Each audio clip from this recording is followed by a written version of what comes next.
Você está ouvindo Senai Infocast.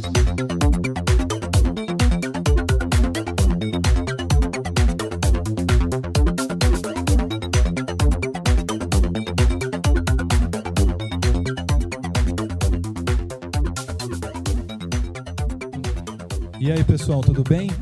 Estamos começando aqui mais uma edição do Senai Infocast.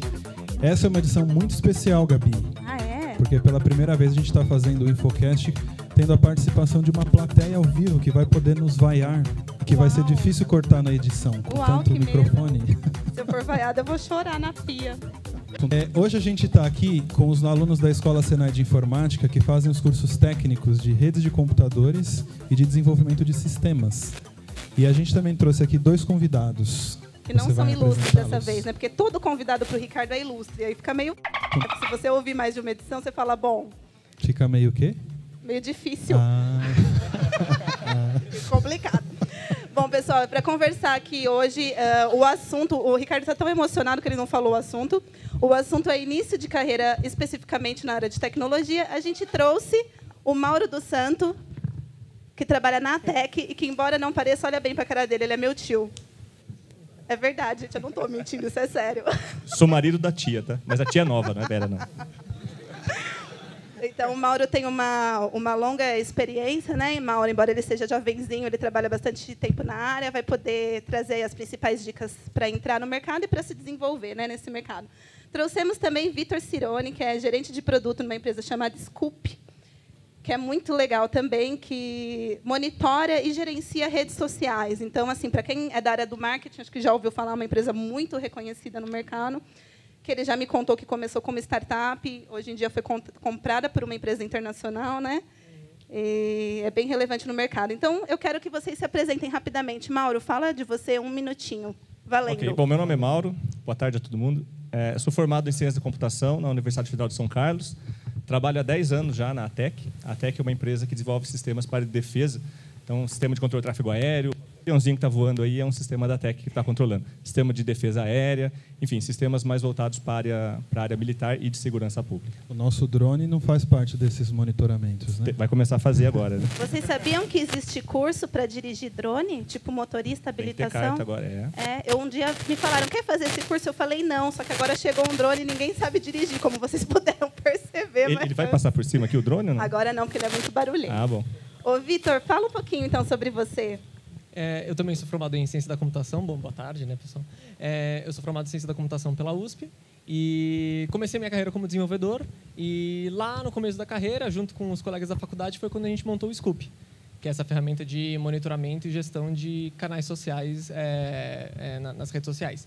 E é uma ferramenta web, uma ferramenta online. E ao longo da minha carreira, eu comecei como desenvolvedor, depois desenvolvedor de front-end, de interfaces, comecei a trabalhar na parte de design e hoje estou lá como gerente de produto da Scoop. E foi o que você falou, há 2 anos e meio, a Sprinklr, essa empresa, a multinacional americana, ela comprou o Scoop porque eles faziam basicamente a mesma coisa que a gente, eles tinham um produto que também fazia a mesma coisa, e por isso eles compraram a gente para começar a atuar mais no mercado da América Latina. Eles eram muito fortes na Europa, na América do Norte, e aí eles queriam vir para a América Latina e ter um produto. Eles atendem muito mais o mercado de empresas enterprise, né, empresas grandes, e eles queriam vir para esse mercado de empresas médias e pequenas, que era o mercado que o Scoop atendia, e aí por isso eles fizeram essa Mas, Vitor, então você ficou rico? Ainda não, porque na compra, basicamente na compra, a gente simplesmente fez a troca de participação. Agora eu sou eu tenho participação da empresa Sprinklr. Você então, assim, ganhou um chefe novo só. Isso, só ganhou um chefe novo. Basicamente, você ganhou um chefe novo. Então a gente tem que esperar a Sprinklr crescer muito e ser vendida, aí possivelmente a gente está acreditando, olha a cara de todo mundo que acreditou nessa história.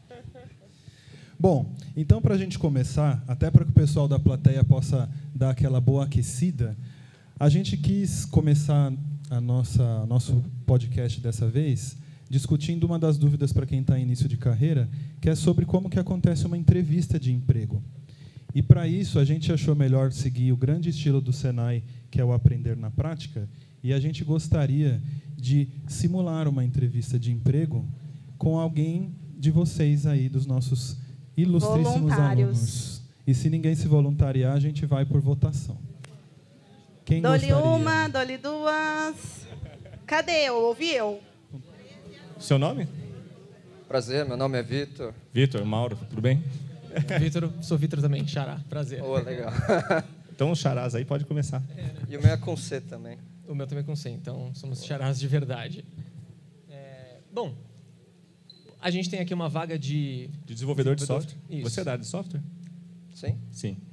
Então acertou o candidato. Começou bem, né? Começamos bem, né? Conta primeiro um pouquinho sobre a sua formação, se você já trabalhou em alguma coisa, um pouco assim da sua história, desde a sua formação até o primeiro emprego, por o que você já passou. É pra falar a verdade ou pra simular um personagem? Pode falar a verdade, pode falar a verdade. Vai. Mas tem que ser rápido, hein, Vitor? Tá, desculpa. É a versão resumida da vida. 30 segundos, para se apresentar. Bom, eu sou formado em Ciências Sociais, estou fazendo pós em Antropologia e também estou fazendo técnico em Informática no Senai, visando justamente inserção em um novo mercado, já que a área acadêmica não é tão remunerada e tão bem vista aqui no Brasil, então estou tentando migrar para a área de tecnologia e foi visando isso que eu procurei o curso aqui no Senai. Legal. Conta pra gente uma situação que você viveu no seu dia a dia aí, de uma situação que não deu certo, uma situação que você fez alguma coisa e chegou no fim e falou, putz, não ficou legal, poderia ter feito melhor. Aconteceu várias vezes. Mas você fala em que âmbito, assim? Você escolher. Na maioria das vezes era justamente, realmente, assim, isso...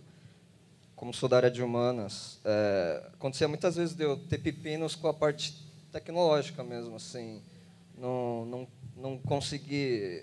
Esses empecilhos no dia a dia também foram dos motivadores para eu procurar o curso aqui.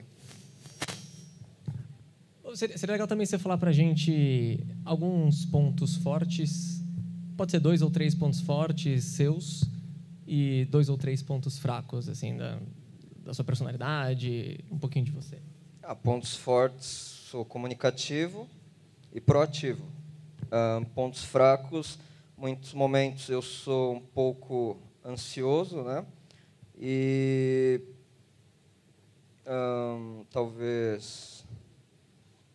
às vezes eu pago mico.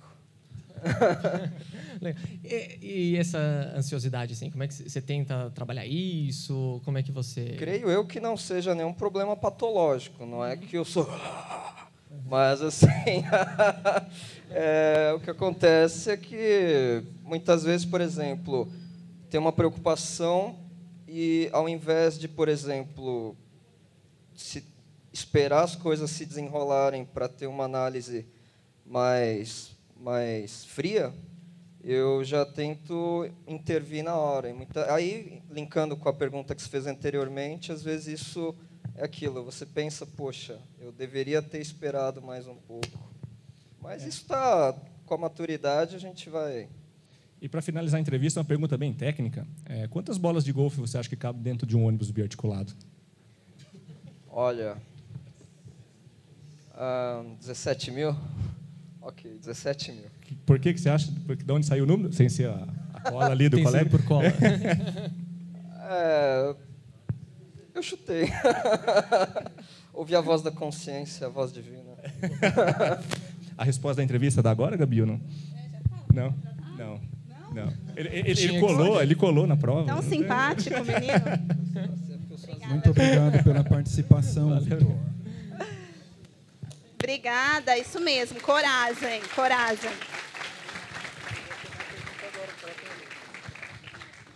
A gente já recebeu aqui uma primeira pergunta para ser feita no nosso podcast. É do menino João Vitor, claro, ele adora. Mas que surpresa. Eu tenho que perguntar. Então, eu tenho uma pergunta para os dois, obviamente. Eu queria saber uma coisa. Eu passei por uma entrevista de emprego há um tempo atrás e eles não me deram feedback. E eles falaram que iam dar o feedback. Aí, eu, na ansiosidade, eu liguei para a moça perguntando sobre isso. Eu queria saber se isso é um ato correto ou não, porque demonstra querer a vaga, mas também, né, Quantos dias depois foi isso, seu telefonema? 3 semanas. Não é comum, tá? O comum é que a empresa, seja o feedback positivo ou negativo, ela consiga te dar dentro aí, no máximo de uma semana e meia. O que pode ter acontecido é que, por algum motivo, a vaga foi colocada em espera, não fechou a vaga, e eles estão esperando as pessoas, então eles não dispensam, porém, eles também não dão nenhum feedback. Eu acho que 3 semanas é um prazo razoável. Eu acho que não passaria ansiedade, não. Acho que foi... É a minha opinião. Obrigado. Na minha opinião, também acho que nem acho que se demorou muito tempo. Poderia até ser antes. Em 2 semanas, se eles não falaram nada de prazos, a gente vai te dar uma resposta em 1 semana ou 2, mesmo até que tenha acontecido o que o Mauro falou, deles terem colocado a vaga em pausa, o mínimo que eles poderiam ter dado era um feedback em relação a isso. Mas eu acho que 3 semanas, até poderia ser em 2 em 3 semanas, é um bom tempo. Não mostra ansiosidade, mas também não mostra um desprezo, um desinteresse pela vaga. Mas vocês acham que demonstrar ansiedade nesse caso é uma coisa negativa? Porque eu me colocando na posição de contratador, eu acho que se a pessoa está muito interessada em trabalhar, não acho que isso é um ponto negativo. Na verdade, eu também não. Eu acho que se eu tivesse um candidato e ele me mandasse uma pergunta em 2, 3 dias, eu não acharia um problema. Seria até legal, porque ele poderia estar mostrando realmente um interesse. Mas deveria ter partido também da empresa ter dado algum feedback, mas eu não veria como um ponto negativo. Eu até já vi assim, posts de pessoas de RH, como se fosse tipo assim, boas práticas para outros colegas de RH, falando assim, olha, não deixem as pessoas sem um retorno após as entrevistas. Gente, os RHs não seguem perdidas. essa regra, é muito triste. Não seguem. É muito triste, mas se conformem, porque, no geral, eles não dão retorno mesmo, assim.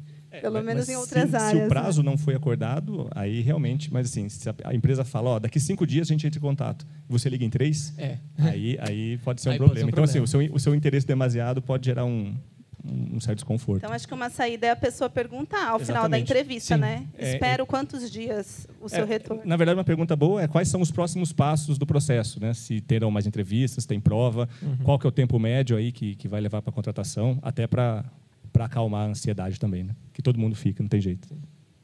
Gente, assim, o João Vitor, ele é muito sortudo, ele já fez algumas entrevistas de emprego. Mas, assim, às vezes a gente não sabe nem por onde começar, né? Como eu consigo uma primeira entrevista de emprego, assim? Não sei. A primeira entrevista ela sempre é mais difícil, né? Porque a gente conhece pouco o mercado, a gente está começando agora.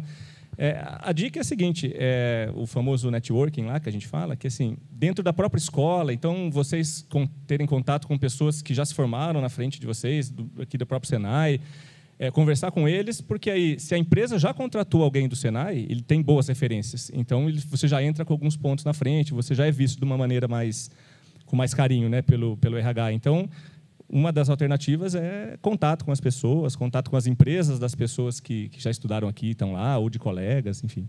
A indicação sempre é uma das melhores formas de procurar alguém. A gente lá no Scoop faz muito disso, né? Tem pessoas para indicar, porque a gente, sabendo que a pessoa veio de uma indicação, a gente já é um ponto positivo. A gente já sabe que é uma pessoa que muito provavelmente é confiável, então a gente já vê o candidato de uma maneira diferente. Então, acho que isso que o Mauro falou é bem interessante, sim.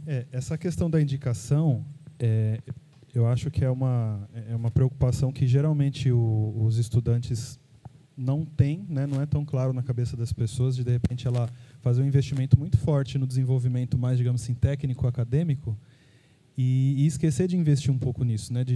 Na nossa área, por exemplo, de tecnologia, de você construir uma reputação para você, né? De você manter o seu LinkedIn atualizado, né? Das pessoas saberem o que você é capaz de fazer, porque aqui no Senai, por exemplo, que a gente também tem uma dificuldade muito grande de contratar pessoas, mas a primeira coisa que a gente faz quando vai buscar alguém é pedir recomendações, né? Porque toda vez que vem alguém sem nenhum tipo de recomendação, você fica sempre com o pé atrás, né? Porque por melhor que seja o desempenho da pessoa num teste técnico, alguma coisa assim, não sei se nós temos esses números na pauta, mas o que geralmente motiva as demissões nas empresas não é um problema de desempenho técnico, né? Que são essas coisas que a gente não consegue medir numa entrevista, né? Sim.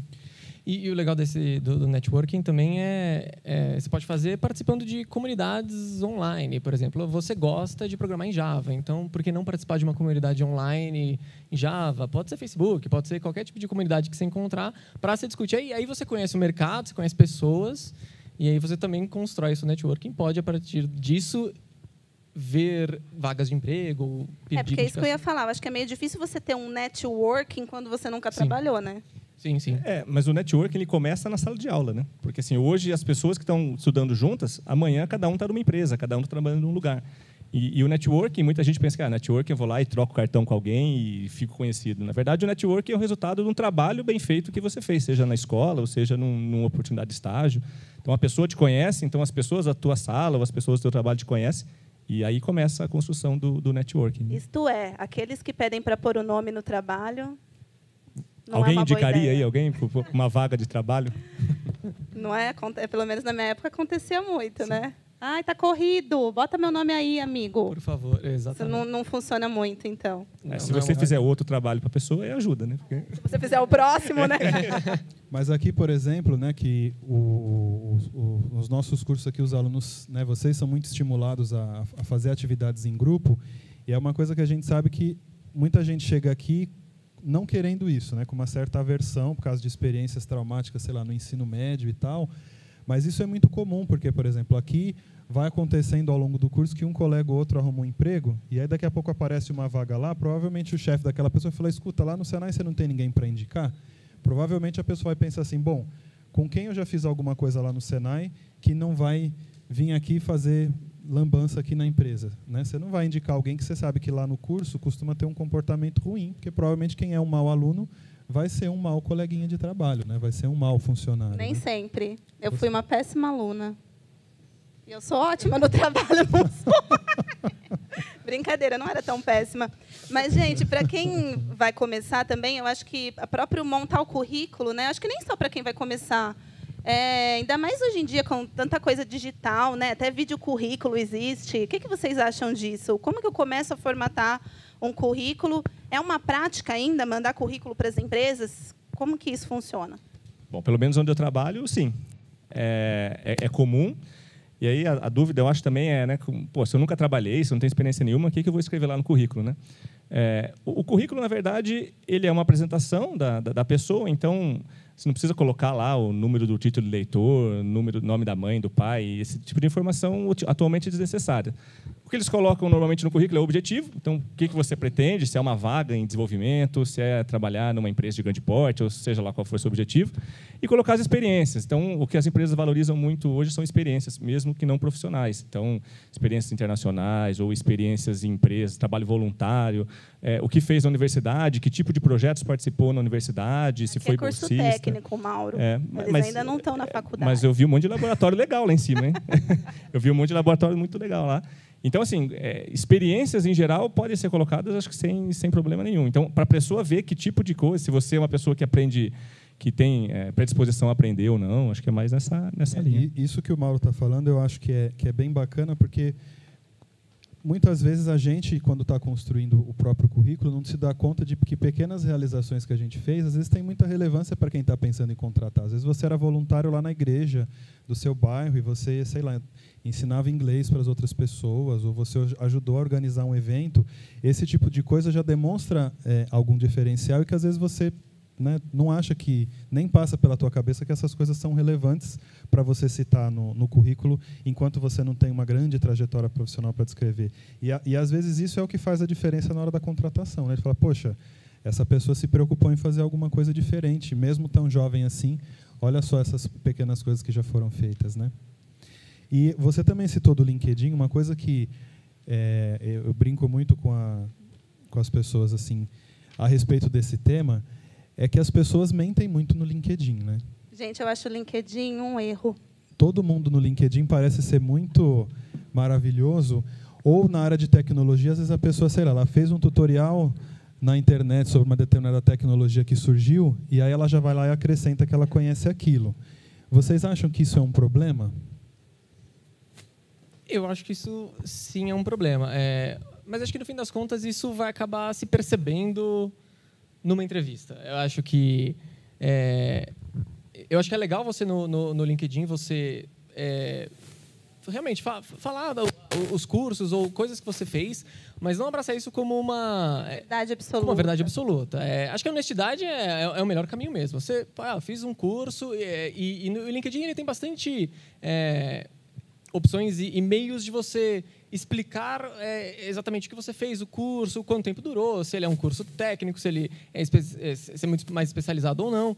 E eu acho que, no fim das contas, não adianta você fazer isso que você falou, de eu olhei um curso, fiz um cursinho pequeno, agora sou especialista na linguagem de programação XYZ. Isso, no fim das contas, vai ser revelado, porque, no fim das contas, quando você for fazer uma entrevista, provavelmente uma entrevista vai ter um teste para você fazer, e você vai acabar mostrando que, na verdade, você não tem aquele conhecimento. Então... E aí, assim, na área de tecnologia, existe um padrão para entrevistas, como você disse agora, né? De repente, primeiro é uma conversa presencial, necessariamente aplica-se algo técnico, uma prova técnica? Eu acho que não necessariamente, mas eu vejo isso ser muito comum. A gente, pelo menos lá na Scoop, a gente sempre faz um teste técnico.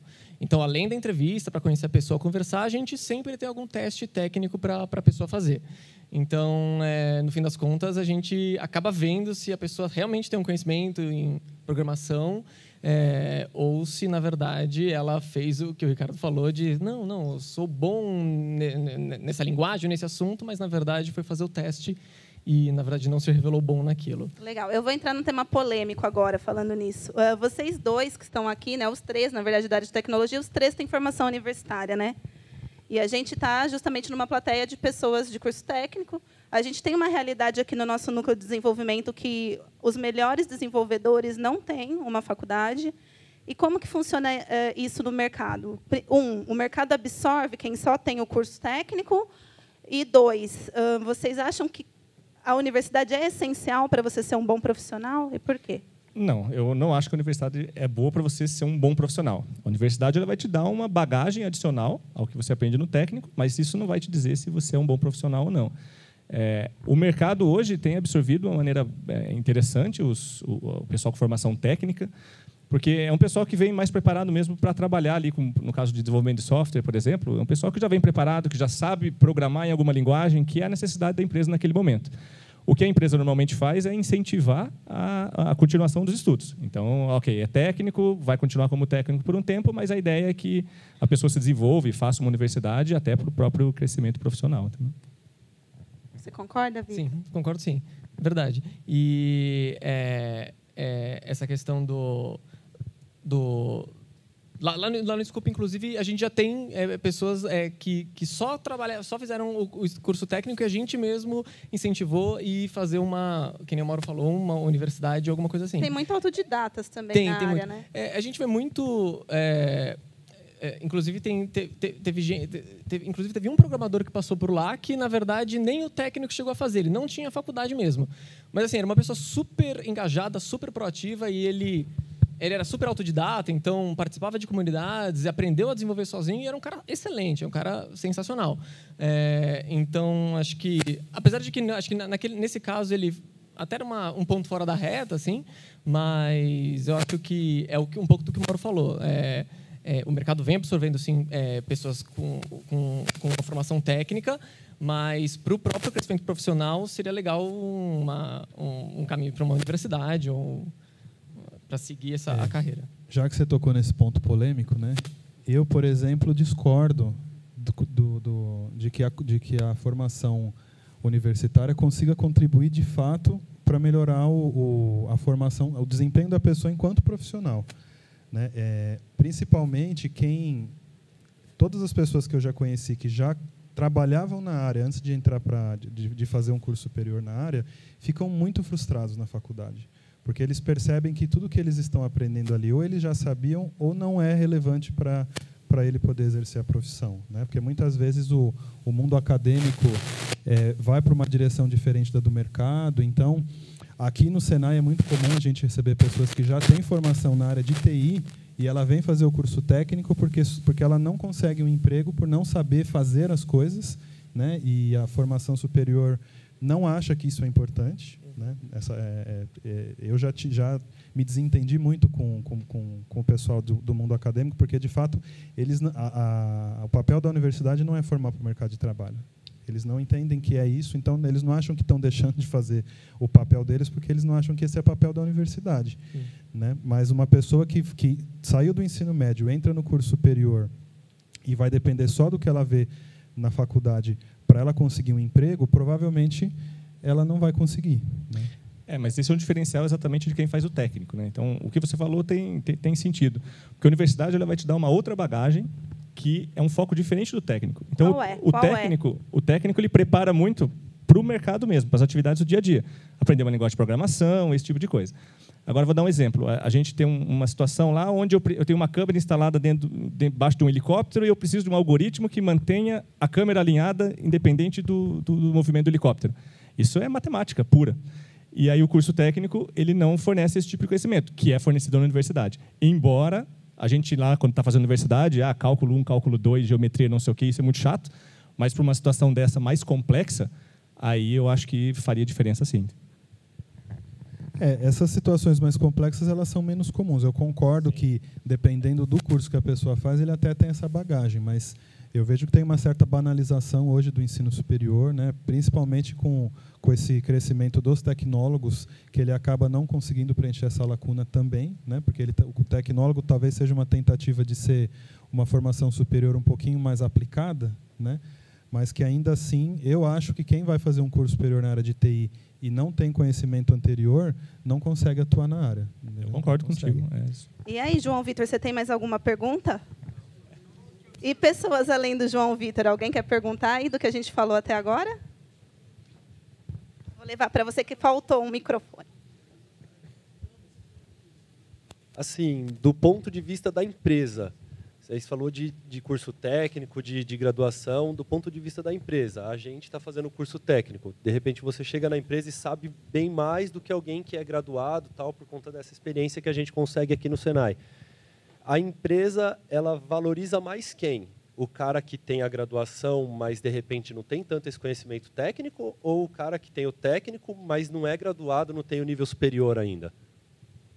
Tem uma resposta chata, mas deixa vocês darem a bonita. Eu acho que a resposta chata que eu imagino que você vai dar é que acho que o mercado ainda valoriza quem tem uma graduação, mais do que quem tem um curso técnico. Mas eu acho que, pelo menos pela experiência que eu tive, principalmente lá na Scoop, a gente não considera isso. Eu acho que o mercado vem mudando bastante. E eu acho que mais o que você criar as suas experiências vão valer até mais do que o tipo de formação que você teve. O Mauro até falou um caso específico, né? Lá eu tenho o caso da câmera, eu preciso ter um conhecimento super matemático que eu vou conseguir lá na minha graduação e eu preciso ter esse conhecimento para conseguir a vaga lá na Tech. Mas eu acho que realmente isso é um caso até bem específico. Mas eu acho que, infelizmente, ainda hoje, as empresas ainda veem a graduação ainda como algo importante. Mas acho que essa questão, até as dicas que a gente estava dando aqui de você ter um network, você construir a sua carreira e você participar de comunidades, acaba sendo até mais importante do que a graduação que você vai ter. E acho que o legal do curso técnico é isso, é você ter a experiência do mercado de trabalho, você ver muito mais na prática o que você vai trabalhar no dia a dia das empresas, e eu acho que isso tende a ser mais valorizado do que ter uma graduação. Porque a grande questão é comprovar o conhecimento, né? Então, na Tech tem, na Scoop, o Vitor disse tem também, que é o teste técnico. Então, se você pegar uma pessoa com graduação e uma pessoa com técnico que tem um bom conhecimento e as duas fizerem uma prova e o técnico for melhor, aí eu acho que a barreira ela não existe mais. Mas a grande questão é chegar até esse ponto. É olhar 2 currículos e falar, vou chamar esses 2. Então, por isso tem que estar bem escritinho as suas experiências, para quem está lendo, conseguir entender que você tem uma experiência prática e não só teórica. Na minha opinião, a pessoa que responderia que é mais importante o que você sabe fazer é a pessoa que vai ser o seu supervisor na área técnica. A pessoa que vai ficar implicando com esses detalhes de titulação é o profissional de recursos humanos. Que ainda bem que vocês dois não são, e assim eu posso reclamar em paz, né? Eu acho que, inclusive, o motivo de acontecer isso é por uma certa preguiça, na minha opinião, porque eu entendo que é necessário haver uma forma de você conseguir comprovar o conhecimento da pessoa.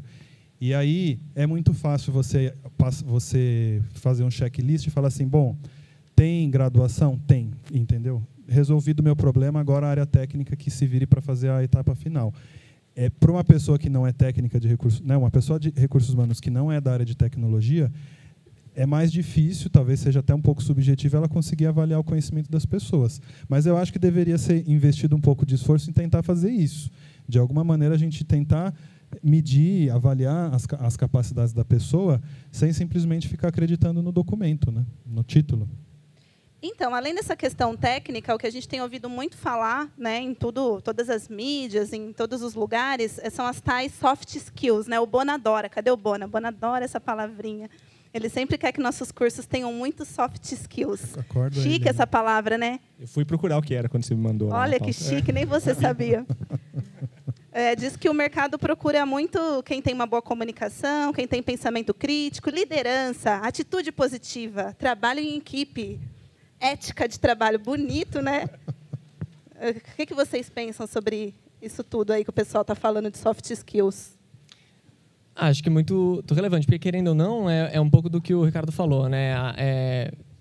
Você não vai ser avaliado no seu emprego e você não vai ser mandado embora porque você não tem um conhecimento técnico específico, porque isso é fácil de resolver. É muito fácil você... a pessoa tem um déficit num conhecimento físico específico, conhecimento técnico específico, você faz um curso e você supre isso. Você dá esse feedback e a pessoa... corre atrás disso. Isso é muito fácil de resolver. Difícil é resolver as questões mais da personalidade. Se a pessoa tem interesse, quais são as ambições dela. Então, uma pessoa que é muito mais interessada ou tem grandes ambições dentro de uma empresa é muito mais valorizado do que simplesmente você ter um super conhecimento técnico. Nessa área eu vou contar um caos aqui que aconteceu comigo. Histórias de Mauro. Uma vez eu fiz uma entrevista, faz uns 5 anos já, a vaga era para desenvolvimento em Java. E chegou uma pessoa que tinha lá um currículo com um pouquinho de conhecimento em PHP. E aí eu fui fazer a entrevista com essa pessoa, como disse o RH ali, falou, não precisa, mas por algum motivo eu fui lá fazer a entrevista com ele. E ele me contando a experiência dele de programação, ele disse o seguinte, ele falou, eu trabalho com manutenção de computadores, eu trabalho lá trocando placa e tal, configurando o sistema operacional, e eu cheguei para o meu chefe e falei, eu queria aprender a programar. E o chefe dele deu uma ideia brilhante dele trabalhar à noite de graça, programando para a empresa. E ele topou.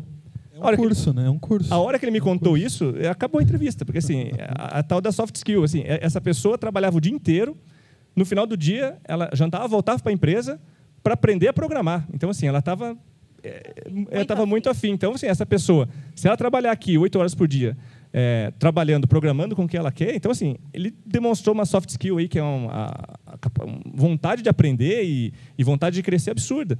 Né? Aí a gente chega para o RH e fala, não, mas ele não se enquadra na vaga de analista X, PTO, júnior e tal. Gente, esse cara, ele vai aprender e realmente está lá até hoje com a gente, trabalhando. Apesar de ser PHP, você achou que valia a pena? Então, aí ele nunca usou PHP na empresa. Foi programar Java e está lá até hoje. O Scoop em PHP, hein? Sem preconceito. Gente, não vamos brigar por coisas que eu não posso entrar na briga porque eu não entendo. Nunca critiquei. Tá ótimo. Mas, gente, essas tais soft skills aí, eu acho que muito você nasce com elas ou não. Vocês acham que é treinável? Tipo, uma pessoa não é muito comunicativa. Uma pessoa muito tímida, ela pode se tornar uma pessoa comunicativa? O que vocês acham? Essa pergunta é difícil, hein? Você quer facilidade, vai tomar sorvete. Olha, a maioria delas são. Olha só, olha. Sobrinha. Eu acho que a maioria delas sim, dá para trabalhar. Algumas, por exemplo, questão de liderança. Liderança é uma questão interessante.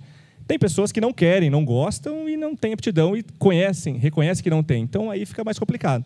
Mas eu acho que quem quer, quem se interessa realmente, eu acho que a maioria delas dá para trabalhar, sim. Não sei. Principalmente, tem muitos coachings que fazem isso. Tem pessoas que ajudam você a desenvolver justamente essas características. Mas é um pouco do que o Mauro falou. Às vezes você não precisa ter a vontade de ser líder de alguém. Eu quero ser um especialista. Eu quero ser um técnico. E você vai ter oportunidade dentro da sua carreira, tanto sendo um líder, como sendo uma pessoa técnica, um especialista naquela área. Mas, sim, tem muito caso de coaching de pessoas que vão ajudar a desenvolver esses soft skills. Porque algumas até são necessárias mesmo para cargos técnicos, né? Por exemplo, comunicação. Comunicação é uma habilidade importante para você trabalhar em equipe, para você conversar com a pessoa que está do teu lado, para você conversar com o teu chefe, com o teu par, enfim. Eu acho que algumas têm que ser trabalhadas independente se é uma vertente mais técnica ou mais na área de liderança. Eu também, né, trabalho com pessoas E uma coisa que eu costumo conversar com os funcionários quando eles precisam de um feedback, né? Os feedbacks do Ricardo Vai rolar nunca um queiram feedback aqui passar agora, por é isso? isso. Vamos Nunca vamos fazer um exemplo ao vivo, então. Né? Vamos lá, Dar um Ricardo, eu feedback te pra Gabi. desafio. Ô, Vitor, Mas vamos... essa questão do Tomar um sorvete? feedback... Vamos tomar um sorvete. Mas isso eu estou falando para responder essa questão de se é possível desenvolver ou não essas soft skills. Eu acho que desde que a pessoa queira e ela acha que aquilo é importante para ela. Eu acho que é muito mais difícil você treinar habilidades comportamentais, é muito mais difícil, entendeu? E eu acho que é uma coisa que você tem que ficar fazendo frequentemente, é que nem, por exemplo, você querer manter um peso saudável. Não adianta você passar assim, tipo, 3 meses fazendo uma dieta maluca, fazendo academia, e você chega no peso que você quer, mas depois, se você parar, você vai recuar, você vai voltar à sua situação anterior. Eu acho que no comportamental também é assim, porque você nasce com algumas tendências comportamentais que, se você não ficar sempre se vigiando, naturalmente você tende a retornar para aquilo. Então, se você é uma pessoa mais retraída e você quer se tornar uma pessoa, né, mais comunicativa, vai ser uma coisa que você vai precisar ficar se forçando a fazer. Não vai ser uma coisa que vai ser muito natural para você o tempo todo. Então, depende muito do que a pessoa quer fazer. Então, quando me perguntam esse tipo de coisa enquanto gestor, a pergunta é sempre se você está hoje no seu estado atual e se você tem o seu estado desejado, né, o que você gostaria de se tornar, e se você está disposto a percorrer esse caminho. Porque, às vezes, a pessoa fala, nossa, eu preciso de tudo isso para me tornar um bom gestor, então talvez ser um gestor não é para mim, e tudo bem isso, né? Porque não quer dizer que, se você não tem perfil para se tornar um bom gestor, quer dizer que você é um ser humano desprezível, menos importante, entendeu? Não, porque você precisa ter pessoas que sejam boas para liderar, mas você também precisa ter pessoas que sejam boas para executar. Tem pessoas que se dão bem com situações de rotina e tem pessoas que não se dão. Mas você precisa ter pessoas que se deem bem fazendo atividades rotineiras, né? Eu, por exemplo, eu não consigo. Se eu precisasse fazer coisas que envolvem rotina, eu não seria a pessoa adequada para fazer isso. É igual o dia que o Ricardo me deu um feedback que eu precisava ser uma pessoa mais gentil. Não funcionou. Olha para a cara do Mauro. Eu já conheço aqui, ó. faz muitos anos, viu, cara? Se conseguir, me fala. Não funcionou. Mas eu fui honesta, pelo menos, né? Eu falei, olha, Ricardo, não sei se eu vou poder estar te ajudando. Eu acho que a gente pode entrar agora num novo assunto. Eu queria que vocês fizessem mais perguntas, gente. Alguém tem pergunta? Olha, perguntas! O entrevistado aqui quer fazer uma pergunta depois. Essa vai ser a chamada, inclusive, do episódio no Facebook. Boa tarde. Eu queria sair um pouco do assunto e perguntar, por exemplo, tinha um professor da escola do Senai daqui, da parte... Tem um professor aqui chamado Danilo, que ele gostava bastante da parte de programação, assim como eu, só que ele acabou se tornando mais especializado na parte de infraestrutura, de encabeamento, essas coisas. Eu queria saber se, já que vocês são profissionais já há bastante tempo, e eu queria saber se na época de vocês, quando eram jovens, vocês tinham um sonho. Quando eu era jovem. Tudo bem que eu sou tio dela, mas... Por exemplo, se eu, no futuro, quero me tornar um programador e atuar na área de segurança, e, de repente, vai que eu sou contratado pela uma empresa para fazer a parte de infraestrutura, e aí, sei lá, eu precisaria me especializar nessa área, ou se eu posso seguir meu sonho, ou se a empresa tem essa flexibilidade para trocar eu de área. Bom, essa questão ela é importante. A questão é sempre bom saber, a empresa, é sempre bom ela ter o conhecimento do que o colaborador, do que o funcionário dela espera para ele mesmo. Então, por exemplo, você falou, eu tenho um sonho que é trabalhar com programação voltado para a área de segurança, mas hoje eu trabalho na área de infraestrutura. Eu acho que a primeira coisa que tem que ser feita é comunicar à empresa que você tem essa vontade, e ela não tem como garantir para você que vou realizar teu sonho e vai dar tudo certo, mas na medida do possível, as pessoas, a ideia delas é que as pessoas trabalhem nos melhores lugares, onde elas vão render mais. Esse caso específico que você citou, a gente tem uma pessoa lá, que era exatamente da área de TI, de infraestrutura, que migrou para a área de programação. Então, não foi uma migração assim que ocorreu de um dia para o outro, mas a empresa sabendo e vendo que você tem aptidão, eu acho que é uma questão natural. Então, é importante sempre deixar claro para a empresa quais são os seus objetivos de médio e longo prazo. Entendeu? Sim, eu concordo com o Mauro. Inclusive, eu comecei como desenvolvedor e aí eu comecei me interessar por experiência do usuário. Então, muito por eu ter programado em interfaces, desenvolvimento de interfaces web, eu comecei a caminhar por uma carreira de experiência do usuário. E comecei a trabalhar com design e inclusive, por um bom tempo, trabalhei junto com uma equipe de designers, tendo uma formação de desenvolvimento, de ciência da computação. E sempre foi no sentido do que o Mauro falou. Sempre mostrei as minhas vontades. Sempre falei, sempre tive interesse em trabalhar nessa área de interface, de design, de experiência do usuário. E aí coube à empresa me dizer se eu tinha um caminho para isso ou não. Então, acho que a melhor forma, acho que você deve sim seguir o seu sonho, mas deixar esse seu sonho bem claro. Então, chegar dentro da empresa e falar assim, não, eu estou trabalhando com isso, mas eu tenho uma ambição de ser um super desenvolvedor de um software de segurança. E o mais legal é que se a empresa for honesta contigo, ela pode te falar, olha, aqui não vai rolar. E aí você também pode procurar em outras empresas, enfim, eu acho que faz parte. O mundo corporativo, ele é até porque depende de qual é a área que você quer migrar, né? Porque você trabalha numa empresa de TI e fala, nossa, eu queria muito me especializar em motocicletas, entendeu? Uma coisa que a empresa oceanografia, não tem nada a ver. né?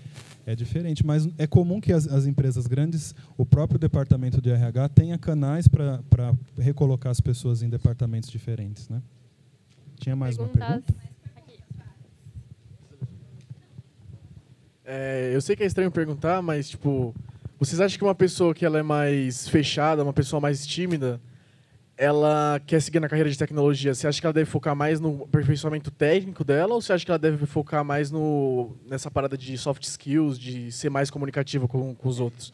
Porque a área técnica ela é um pouco mais fechada, assim, entre aspas. Sim, sim. Acho que depende muito também daquilo que a gente falou de que linha que você quer seguir, de que carreira você quer seguir.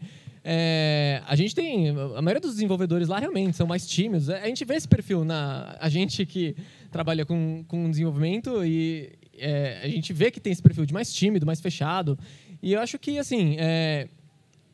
se você quer ser tirando esses soft skills, até o que o Mauro falou, que mais básico, pelo menos ser um pouco mais comunicativo, porque isso vai ser tanto importante na sua carreira como na sua vida pessoal, você não precisa, acho que, seguir um soft skill. Eu quero ter um perfil de liderança, eu quero... eu tenho muita... Porque parece muito que o mercado pede muito isso. Parece que o mercado valoriza muito mais aquela pessoa que é um gestor, uma pessoa que tem funcionários, que dá ordem, mas é super legítimo ser uma pessoa que, adoro executar um negócio. Me fala o que eu tenho que fazer, que uma das coisas que eu mais gosto de fazer é executar lá no meu canto e de uma maneira super intimista, assim. Então, eu acho que se você quer seguir essa linha mais de especialista, não deixe de trabalhar um pouco os seus soft skills, mas vai atrás de se especializar nessa parte técnica, sim. Se você for querer ir para uma área de mais gestão, é legal você saber essa parte técnica, porque você vai ter que trabalhar com pessoas disso, você vai liderar uma equipe de desenvolvedores, mas aí você vai precisar trabalhar essas áreas de soft skills já de liderança, de comunicação, muito mais fortemente. E o importante é reconhecer que a soft skill é importante, né? Porque às vezes tem gente que fala, não, eu sou técnico, eu não sou bom comunicador, não quero saber, não quero me desenvolver nisso. Aí isso sim eu acho que é uma questão, mas o fato de você reconhecer que é mais fechado, mais introvertido e trabalhar isso, como o Victor falou, eu acho que a parte técnica nesse sentido seria mais importante. As soft skills, acho que elas também são um pouco incompreendidas sobre quais elas são importantes para aquilo que você tem como objetivo. Mas, por exemplo, a comunicação, tem muita gente que acha que essa questão assim do tipo, então quer dizer que eu tenho que me tornar um palestrante, eu tenho que fazer um curso de teatro.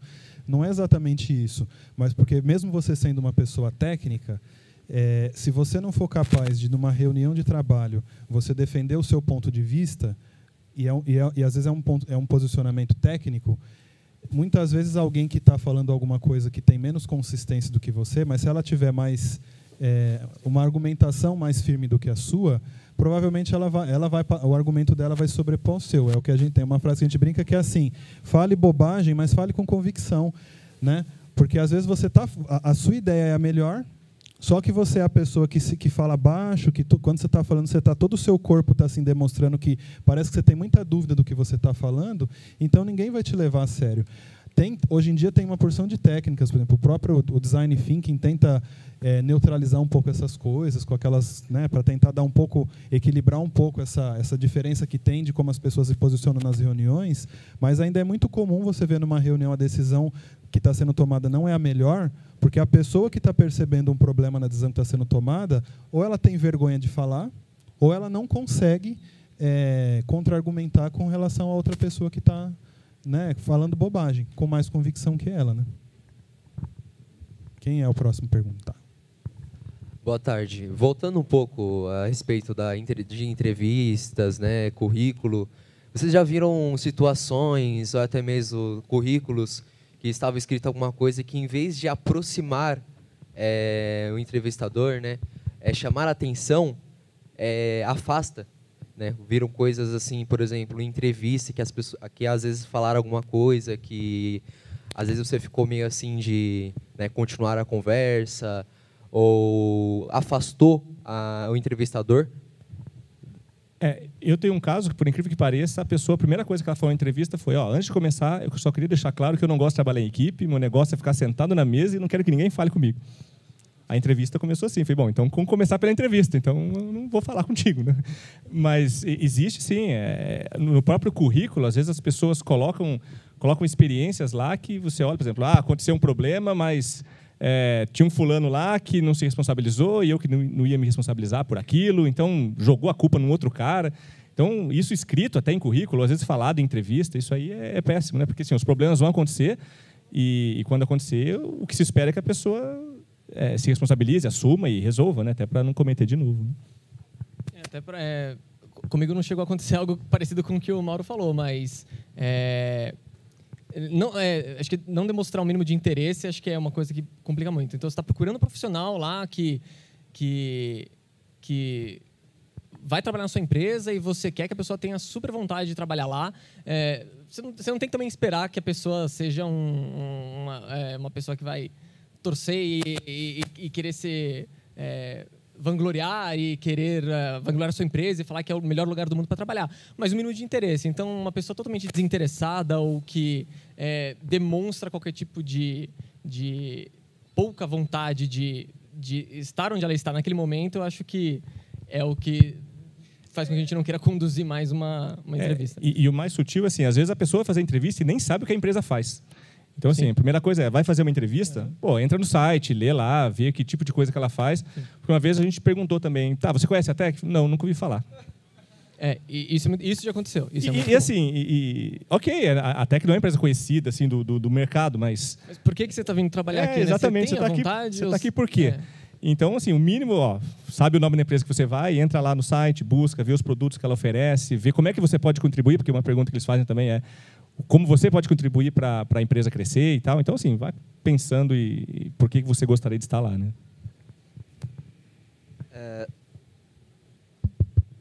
Não, só começando com um comentário sobre essa questão da soft... Aí eu não sei se o Antônio é hard skills, é soft hard skills.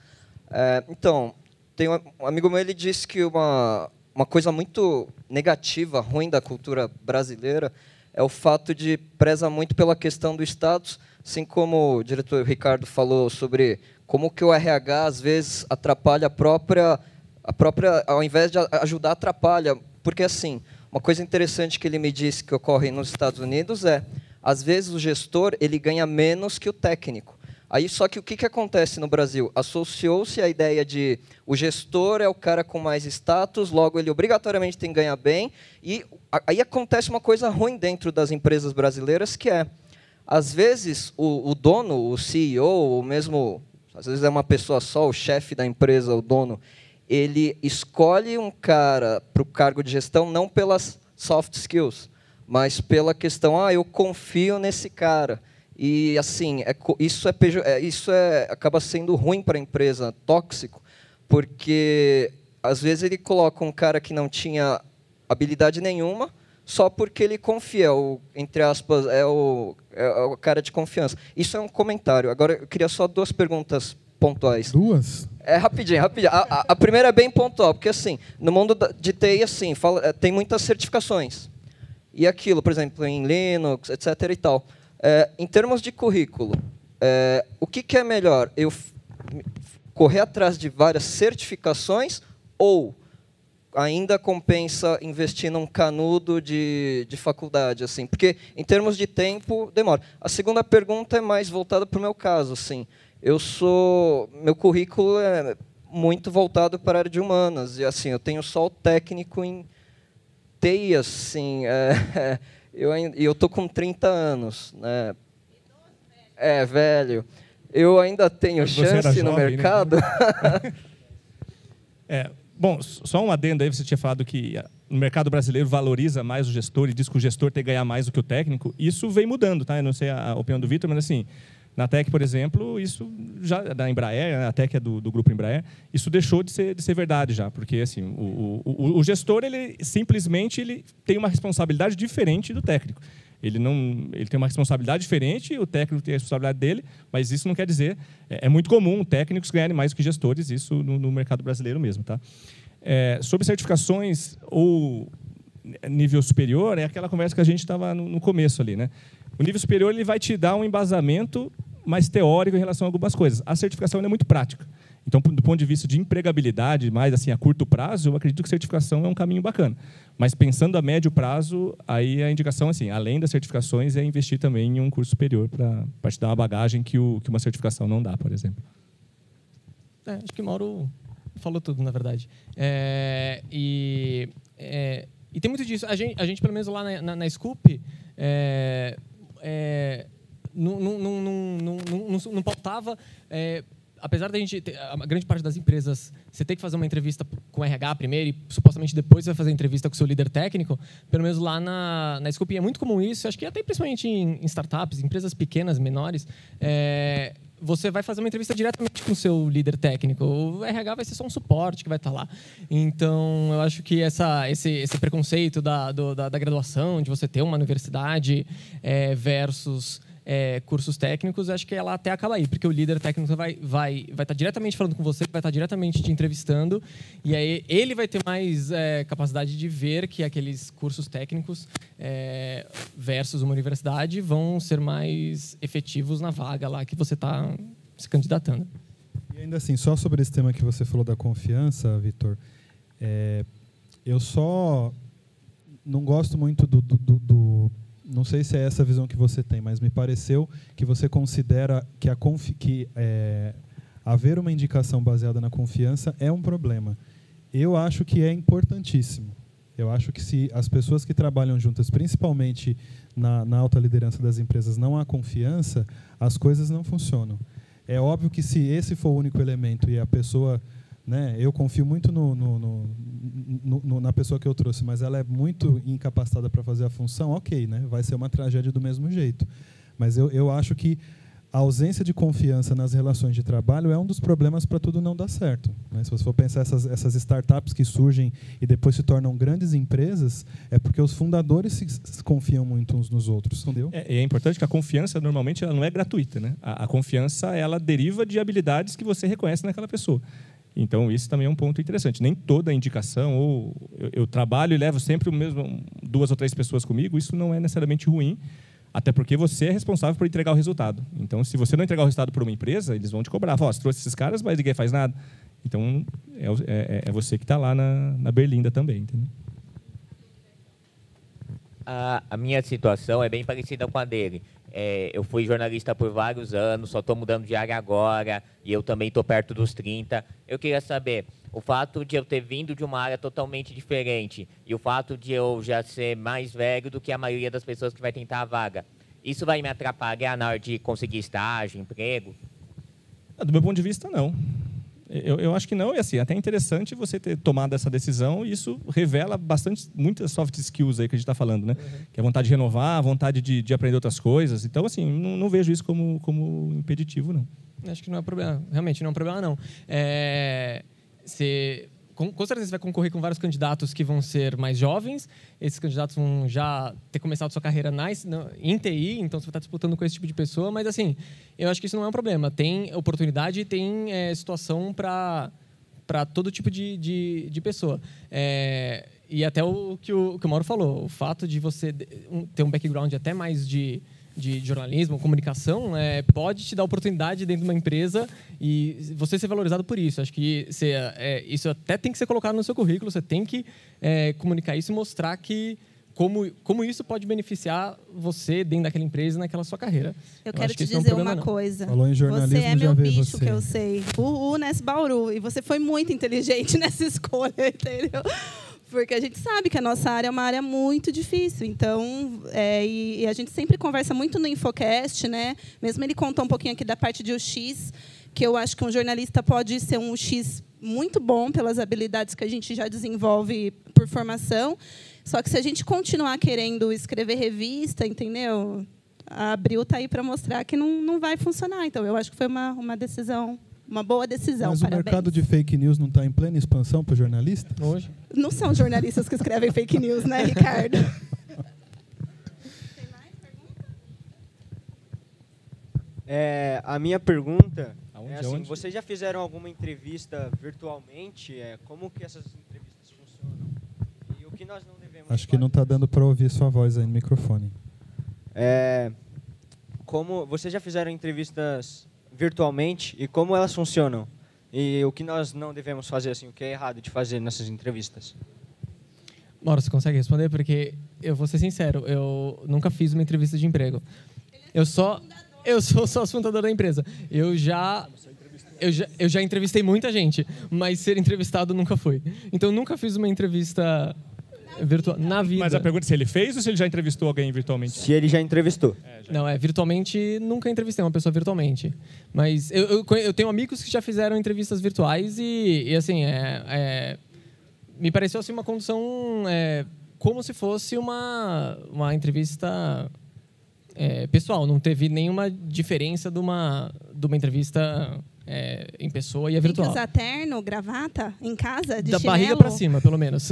Então, esse é um ponto importante. Falou o que não fazer, né? Às vezes tem entrevista por Skype ou entrevista virtual e você vê o cara de pijama lá sentado do outro lado. Aí, então, assim, não é muito aconselhado, né? Mas, assim, do ponto de vista do que fazer, não é muito diferente de uma entrevista presencial, não. Ainda mais hoje em dia, né? Que empresas em diferentes escritórios, em diferentes, às vezes, países. Então, acho que cada vez mais comum. Alguém mais, gente? Boa tarde. Eu tenho uma dúvida, porque, assim, o pessoal do primeiro termo está chegando agora, está muito forte trabalhando a parte técnica de fazer site, mostrar super bonito e legal. E você tem muitas pessoas hoje trazendo uma moda de fazer, digamos, currículos online. Você, por exemplo, descrever suas habilidades, as coisas que você faz através de um site. Tem uma professora, a Helena, que ela faz isso e quando a gente vê, a gente acha super legal, né? A gente está trabalhando, está tipo, fazendo isso e vê que as pessoas que já estão na área fazem. Então, eu queria saber, tipo, para vocês, já teve algum caso de contratação profissional que vocês acharam relevante para contratar ou foi, assim, levado em consideração essa parte?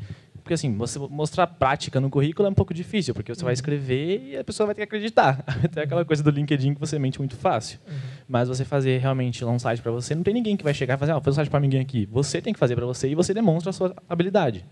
E acho que isso, para mim, pelo menos, é muito confiável. Então, o que vocês acham assim nessa área?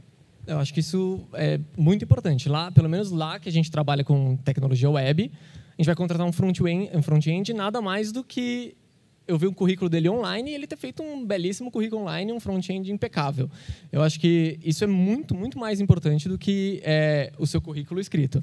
Então, antes de ver o currículo escrito a gente até deixa de lado, porque a pessoa desenvolveu um website, ou mostrou, deu código lá o código não, mostrou o Git dela lá. Tá aqui todos os projetos que eu já fiz na minha vida. Isso, pra gente, é muito, muito, muito mais importante do que o currículo impresso e dizer que você tem tal formação técnica, você tem tal universidade e você já trabalhou em tais empresas. Isso, de certa forma, é relevante, mas esse currículo online, acho que para empresas de tecnologia web é uma das melhores formas de você montar o seu currículo. Então, a solução para os problemas é a gente ensinar o pessoal do RH a analisar Git e analisar código de front-end. Olhar código-fonte do site, ver o JavaScript que foi lá colocado. Mas agora que já dá para colocar o Git Pages, né, de graça, é só criar lá o repositório e vamos aí. Exatamente. E não só currículo, né, mas assim, outros trabalhos tenha feito também. Fiz uma loja online lá e colocar o link lá para mostrar também, isso é bem importante para demonstrar a experiência. Né? Então, trabalhos que já foram realizados também, fora o currículo online. Bom, pessoal, acho que acabaram as perguntas. Acabaram as perguntas? João, Pô, parei no meio. Bom, eu antes de vir para o Senai, eu atuo na área do teatro já faz 3 anos. E aí eu resolvi vir para essa área mais porque minha mãe me obrigou e eu gosto também. Então eu estou curtindo bastante, só que agora eu tenho um currículo muito mais técnico. Só que eu queria saber se é interessante colocar essas experiências mais de humanas que eu vivi, não só na área de teatro, com percussão e outras coisas que eu acabei vivendo, né, na minha juventude, porque não é referente à área. Então eu não sei se um entrevistador vai olhar aquilo e falar, nossa, e aí que ele faz teatro? E aí? Eu acho que é válido. Muita gente está falando de soft skills aqui. Acho que a empresa... acho que a empresa que não valorizaria esse tipo de background que você tem, nem sei se é uma empresa que você ia fazer questão de trabalhar lá, sabe? Então, acho que o fato de ter esse background mais humano, vamos dizer assim, vai ser um ponto positivo. Eu acho que na hora de ver um currículo e você ter esse background, eu acho que vai ser um diferencial. Eu acho que vai ser até mais interessante. E com certeza isso vai ser questionado na hora da entrevista. A pessoa vai chegar e falar, que legal, me conta um pouco mais porque você começou no teatro e qual foi essa sua migração para essa área. E acho que vai ser até mais legal, você até provavelmente vai se destacar até mais do que os outros candidatos por ter esse background e mostrar essa paixão, essa mudança que você fez. Não, porque agora eu sou apaixonado. Não fala que foi sua mãe que obrigou, mas você fala, não, eu sou apaixonado. Você agora mostra que você se apaixonou por essa área de TI e acho que isso vai ser até o diferencial na hora da entrevista. O Mauro tinha falado sobre vocês conhecerem a empresa quando vocês forem serem entrevistados. Mas o conhecer a empresa é muito mais do que conhecer só o que ela faz. Porque a relevância de citar isso ou não vai depender muito da empresa para quem você está enviando o seu currículo. Que eu acho que é uma outra dica que poderia ficar aqui, é que o seu currículo não tem que ser um documento que você monta um só e sai por aí jogando debaixo da porta de todas as empresas. Porque você tem que entender o que é valioso para aquela empresa, que pode ser que para alguma vai pegar mal dizer que você faz teatro, e aí você que tem que avaliar se, eu quero trabalhar numa empresa que é toda quadradinha e que isso vai ser um ponto negativo. E aí você ressaltar aquilo que você acha importante e você tem que tentar descobrir, talvez até pelo posicionamento da empresa nas redes sociais, na imprensa, ver que de alguma maneira que valores que ela defende, você falar, bom, então talvez eu vou destacar um pouco mais isso, e menos aquilo para essa vaga que eu quero me candidatar, em geral, não faz mal colocar no currículo, mas como o Vitor disse, só não fala que foi a tua mãe que te obrigou, porque isso aí realmente... Beleza, pessoal? Alguém mais aqui? Tem mais uma aqui, tá. Boa tarde. Eu quero saber se a idade influencia muito na contratação. Se tem um limite, se tem um teto final, se as empresas ainda abrem aquela exceção que a idade ultrapassou ou a idade não ultrapassou, depende do que ele sabe. Na minha experiência, idade nunca foi um ponto que ou foi bom ou ruim para alguém, Até depende da vaga. Às vezes tem vaga que você precisa de alguém com mais experiência, alguém que já viveu mais no mercado, outras. Então, assim, é muito variado. Eu nunca me deparei com um caso onde idade fosse um problema. Tá? Eu também não. E também acho que depende muito do perfil da empresa. É muito comum você encontrar em startups pessoas mais jovens. Então, provavelmente você vai ter dificuldade de se inserir numa startup se você tem uma idade mais avançada. Então, acho que vai depender muito de qual empresa que você está indo atrás. Eu queria fazer uma pergunta antes da próxima pergunta. Como que é o seu nome? Andréia, se eu não comi bola, você foi a primeira mulher a fazer uma pergunta hoje, não foi? Sim. Exatamente. Essa é uma dúvida que eu acho que pode ser comum, se essa questão da contratação, como que as empresas de tecnologia estão vendo essa questão da contratação das mulheres, tanto as mulheres que são mais jovens, mas eu também tenho visto aí um movimento polemizando um pouco, problematizando isso na internet, sobre a questão de contratar mulheres que, por exemplo, já são mães, perguntam isso numa entrevista, e isso pode ser uma pergunta eliminatória? Não, eu nunca participei de uma entrevista onde a gente, com o intuito de perguntar para por exemplo, se for uma mulher solteira, ela tem ser pior avaliada do que uma casada que tenha filhos. Isso comigo nunca aconteceu. A questão da mulher no mercado de TI, hoje existem poucas, mas porque assim, na minha turma da faculdade, que eram 60 alunos, tinham 6 mulheres. Então, assim, isso se reflete no mercado. No mercado de TI tem muitos homens, mas assim, não é uma questão de porque o homem faz o serviço melhor ou pior, é por questão de disponibilidade mesmo. Até porque faz pior, né? Depende. como única mulher, eu tenho que falar, né, gente, sobre esse Lógico. assunto. Homens não vão ficar falando sobre mulheres aqui, neste palco.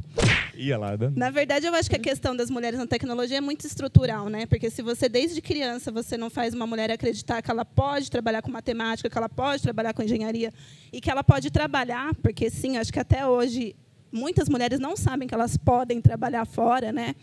Você não vai ter no mercado de tecnologia. Então, assim, é estrutural.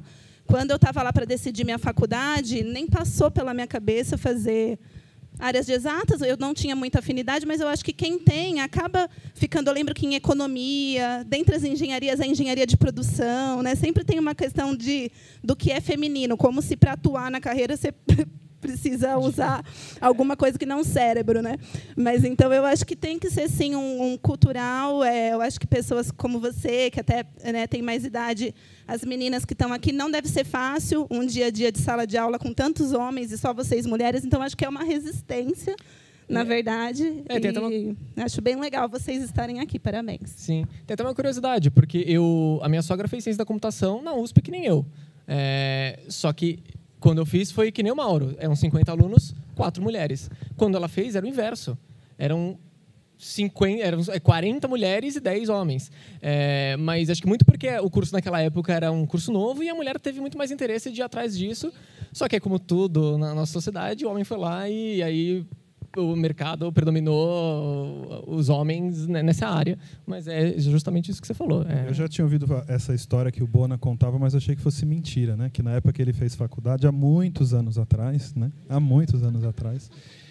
Ele falou que naquela época tinha mais mulheres mais mulher na faculdade área de dele. Nem tinha computador naquela época, né, Bona? Era no cartão perfurado. Era o ábaco. Minha pergunta ia mais ou menos na linha de raciocínio do Luiz, né? Do João ali. É que eu faço uma intervenção artística na rua, tipo, e ontem a gente estava na aula com a Margarete, daí eu estava fazendo um currículo lá, aí eu perguntei para ela se eu podia colocar que eu fazia isso, etc. E ela falou que não sabia, que era melhor não, que eu podia estar sofrendo algum tipo de preconceito na hora. Então, como vocês já são do meio, eu queria estar perguntando para vocês se acha que eu poderia estar sofrendo algum tipo de preconceito por isso ou não. Eu acho que vai depender muito da empresa. Eu acho que eu acho que vai acontecer de isso ser um motivo de você não ser contratado. Acho que não dá para escapar, você vai ter todos os cenários. Mas eu acho que você não deveria deixar de colocar. Eu acho que se isso é uma coisa que você gosta, isso que você valoriza, acho que você tem que pensar muito também onde você quer trabalhar e a sua vida, sabe? Se você quer trabalhar numa empresa que não valoriza você fazer esse tipo de trabalho, que vê isso como algo negativo, aí você tem que pensar muito bem se, na verdade, você quer trabalhar nessa empresa ou não. Então, eu acho legal você colocar isso no seu currículo, porque por 2 motivos. Acho que isso conta como um soft skill, então, legal, você trabalha com essa parte de artes e tal, então você, como uma empresa ou um entrevistador, imagina que você vai ter alguns atributos artísticos que podem ser legais em várias situações do seu cotidiano. E outra porque é uma coisa que você gosta de fazer. Então, você trabalha numa empresa que valorize isso também, eu acho que deveria ser um objetivo até seu na sua vida. Sabe? Boa tarde. Meu nome é Leandro, sou do 4º termo do pessoal de redes. Eu queria saber sobre startups, se você não tem alguma dica para o pessoal agora, como a gente está em projeto. A startup é interessante. A gente tem que sempre tomar um cuidado. É legal que esse negócio de empreendedorismo é uma coisa que está muito crescente agora. Então, o pessoal querendo muito montar sua própria empresa, querer ser o próprio patrão. Eu não quero trabalhar, não quero ter chefe nenhum. Mas a gente tem que sempre lembrar que o mercado de startup é um mercado difícil. Então, assim, as startups, você vê muito mais startups que fracassam do que as que fazem algum sucesso. Então, é muito difícil você, no mercado de startup, conseguir virar uma super empresa, exatamente. E então, assim, eu acho que é legal porque, pelo menos como uma experiência inicial, acho que é muito legal. Até você trabalhar em uma startup. Eu acho que o ambiente de startup é super legal. Assim, para aprendizado, isso é muito bom. Então, você vai aprender a fazer praticamente de tudo numa startup. Então, eu até recomendo, tudo bem que eu sou suspeito para falar, mas eu recomendaria você começar numa startup, que eu acho que vai ser um ambiente que você vai aprender muito e você vai ter a oportunidade de crescer dentro da empresa em várias áreas. Então, você lá dentro vai começar a se interessar por... Justamente foi o que aconteceu comigo. Eu comecei a me interessar por design, por experiência do usuário, e eu fui seguindo minha carreira nisso. Então, hoje, eu sou gerente de produto e a gente tem lá o gerente de tecnologia. E tem a equipe de tecnologia. Então, eu poderia ter seguido nessa área, mas lá dentro eu percebi que gostava disso e facilmente consegui migrar para essa outra área. O que vai ser um pouco mais difícil numa empresa maior, mais estruturada, que tem um plano de carreira já determinado para você. Então, acho que eu recomendaria vocês começarem até numa startup, que é uma visão legal de mercado que vocês vão ter. Agora, montar a própria startup é um desafio. Para você querer montar a sua própria startup, você vai ter que suar bastante, trabalhar várias noites, ficar sem dormir, e ainda assim tendo a chance dela fracassar. Apesar de que não significa que é um problema a sua startup fracassar. Muito pelo contrário, você teve muito aprendizado ao isso acontecer. Mas é uma carreira bem complicada e bem competitiva. Acho que o pessoal já está meio cansado de sentar, mas acho que a gente vale a pena tentar tratar uns últimos temas finais, né? Vocês entraram nessa parte de startup, empreendedorismo, que eu acho bem interessante.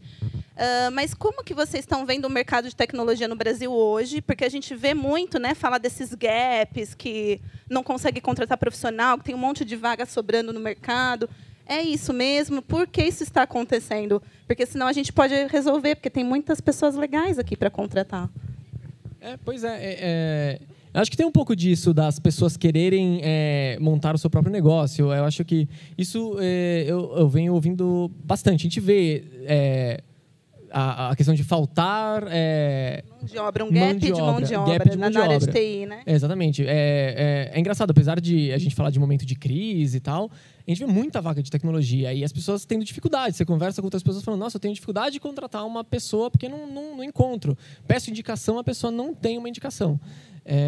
E isso a gente vê isso acontecendo muito no mercado. Não sei dizer se é muito por as pessoas estarem querendo ser mais freelancer ou trabalhar de uma maneira mais autônoma, ou se é uma questão mesmo do mercado, as pessoas estarem indo buscar outros caminhos, enfim. É uma questão que eu não sei dizer por que o mercado passa por essa situação hoje, assim. Essa questão do gap de vagas aí é interessante porque o mercado de TI ele sente sim as crises, né, como qualquer mercado, só que ele é um mercado que sente menos, porque o mercado de TI está muito relacionado também à automação de coisas. Então, assim, a empresa, a primeira coisa que ela faz quando está em crise é cortar gasto. E cortar gasto, às vezes, é comprando uma solução para automatizar alguma coisa que é feita manualmente.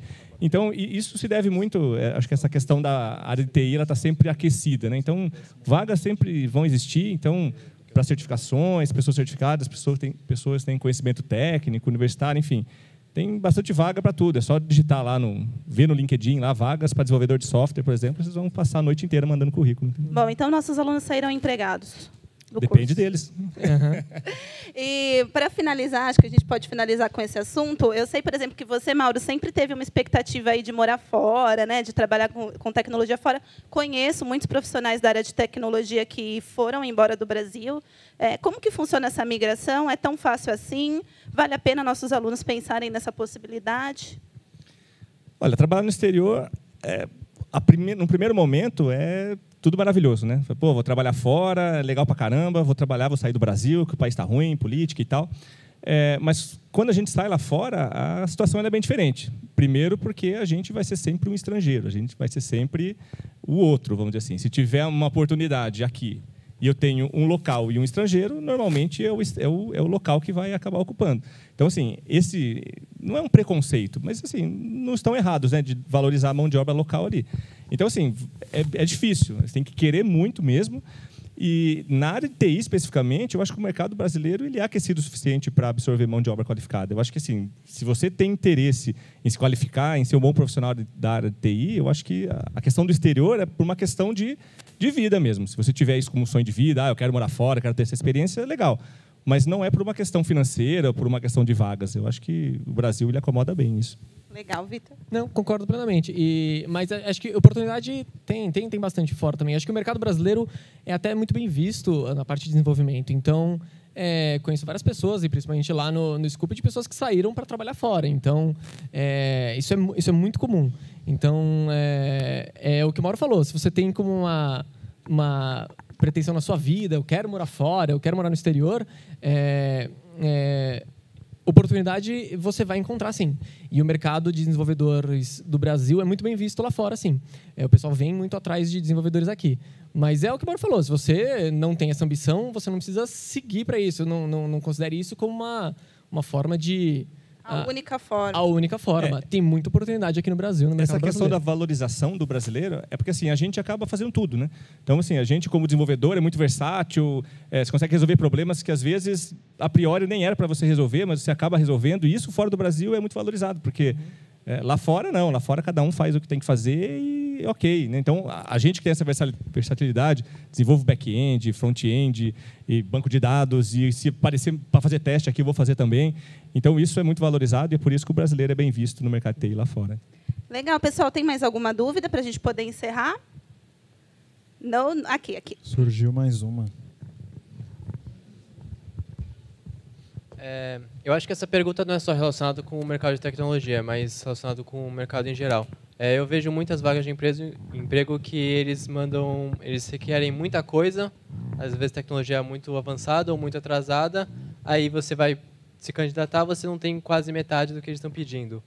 E eu não sei se é uma estratégia que eles fazem para eliminar o candidato, se é uma estratégia para incentivar as pessoas a buscar tecnologia. Como vocês veem isso? Acho que isso acontece muito porque eu não sei que tipo de perfil, acho que depende muito do perfil da empresa.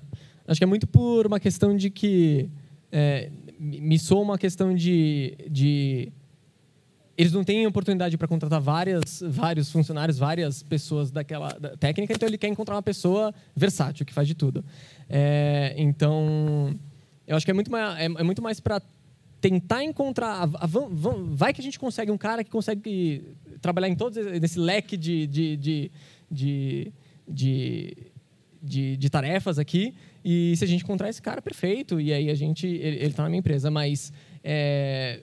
Isso não sei se isso é muito comum. Acho que é mais uma estratégia para tentar pegar uma pessoa que é versátil, que tem vários know-hows, mas provavelmente porque a empresa não tem como contratar mais do que uma pessoa para cumprir várias tarefas diferentes.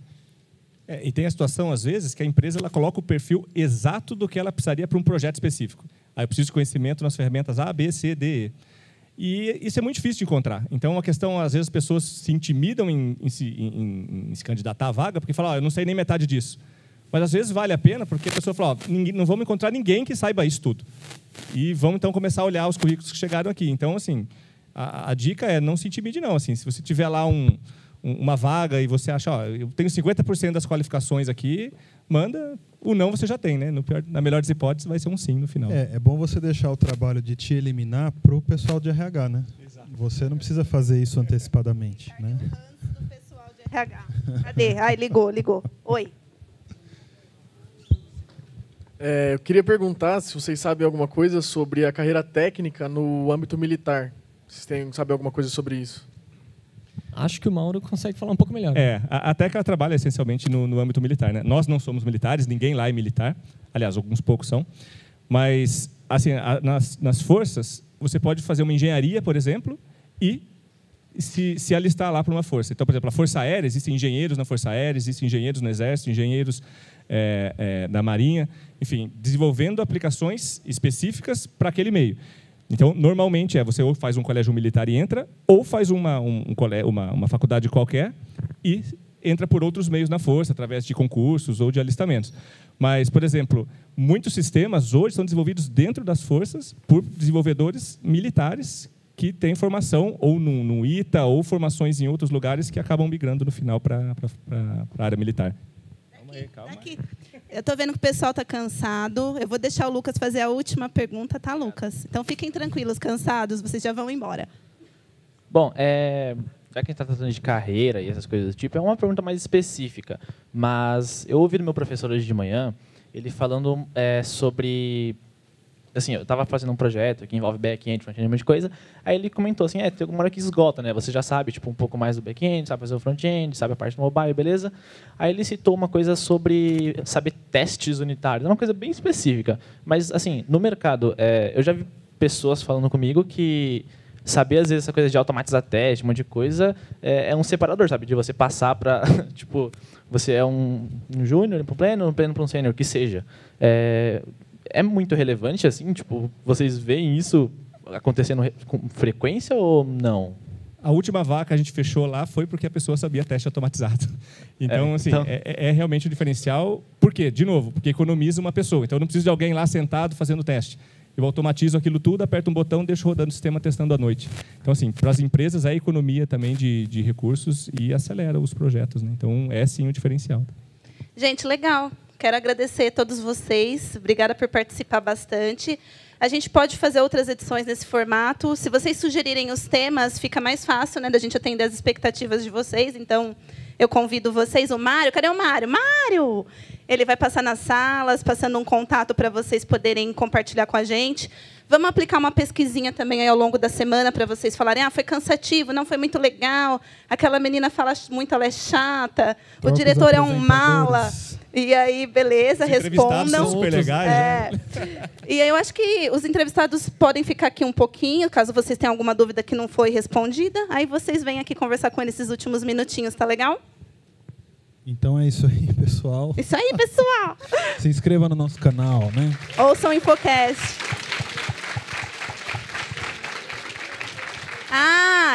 Deixa eu dar um recado. Esse episódio já vai para o ar amanhã. Então, infocast.senai.io, é isso? I.O., Gabi. Não é I.O? É I.O, gente. Estou no Brasil.